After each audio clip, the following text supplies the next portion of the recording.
आर खालायबाय आरोना गाइस बिमा खिथु रेबथुन बिलाइ hello guys welcome back to my YouTube channel so नोंथांमोना मारै दङ आसा खालाम बयबो मोजाङै दङ आरोना गाइसमोन स दिनै नोंथांमोनसिम मोनसे गोदान भिडिअ लाना फैलायबाय स नोंथांमोना लांबाय थादो दिनै भिडिअ मानि सायाव जागोन होनब्ला दिनै नोंथांमोना थाम्बनेल आरो टाइटेलखौ नायना एसेबां मिथिखाबायनो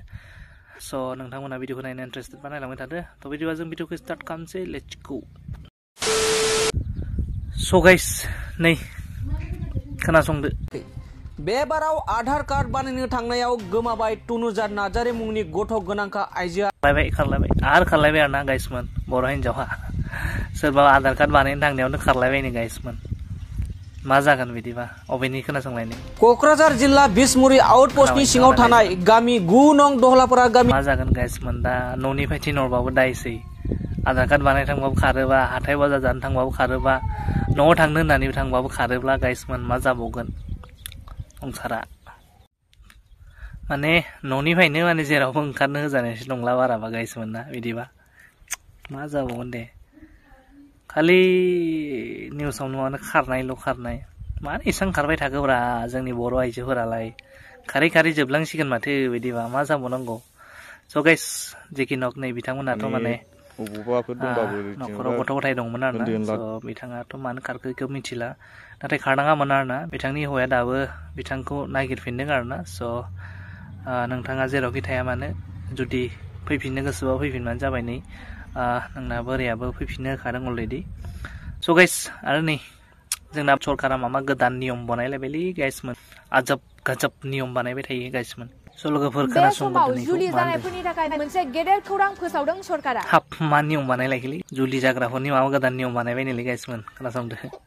2010 मायथाइनि 22 मार्चनि उनाव जायफोर सुबुंफोरा जुलि जादोंमोन बैसोर सुबुंफोरा रेबथुम नांथारगोन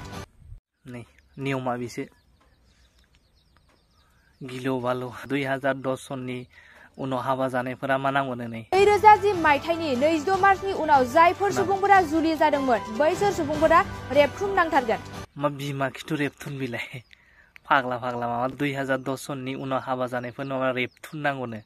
मा बिमा खिथु रेबथुन बिलाइ फाग्लानो बिदि जायो माने बे सरकारना दिमागानो गैला खोमालै मा माने जिखौ गोसोखाङो माने बेखौनो बानायो आरोना गाइसमोन थैगोनसो फाग्ला बिदि जायो आरो फाग्ला नैबे 2010 सननि उनाव हाबा जानाय मानसिफोरा आरो बे सरकारनि नियम बायदिखौ नियमखौ मानिनानै सोलियाबाथाय मानो 25,000 पर्सेन्ट फाइन नांनो हागौनो आरोना गाइसमोन थैगोनसो दाखालि माबा मोनसे नियम बानायलायबाय नालाय नैबेखौ मा होनदों फाग्ला फैसा सुद हरनायाबो आजिखालि दाय जायोनो मिथिबाय जाय मानसिया माने फैसा सुद हरगोन बे फैसा सुद हरग्रा मानसिखौ हमना लांगोन बै फैसा लांग्राखौ नङा मा सानना नायदो गाइसमोन मा डेन्जार सरकार बेयो स गाइस हसियार खिन्थु आजिखालि फैसा सुद हरनोबो मानसिफोरनो फैसा सुद हरबाथाय नोङो जुदि खें बिबाय थागोन अब्लाना बे मानसिया जुदि नोंथांनि सायाव जुदि केस होनानै होयो होमबाथ' बै लांग्रा मानसिया खाजाबावनाय नङा नोंथाङासो खाजाना लांजागोन आरो जेल जागोन गाइसमोन माने फैसाखौथ' फैसा नों मोनफिनखाला अलरेडि नोंथाङा आरो जेलबो जानांगौ जागोन आरोना गाइसमोन बेनिखायनो माने सरकारनि नियम बायदि सोलिनांसिगौ फैसा रावनोबो माने सुद हरनांलासो गाइसमोन दानिया हसियार जादोसो स गाइस बेनि भिडिअ एसांमोन नोंथांमोना नायना मोजां मोनदोंब्ला अनना भिडिअखौ लाइक खालामदो शेयार खालामदो आरो नोंथांमोना जुदि आंनि चेनेलाव गोदानब्ला अनना चेनेलखौ साबसक्राइब खालामनानै होदो स भिडिअ थाबैनो लोगो मोन बाय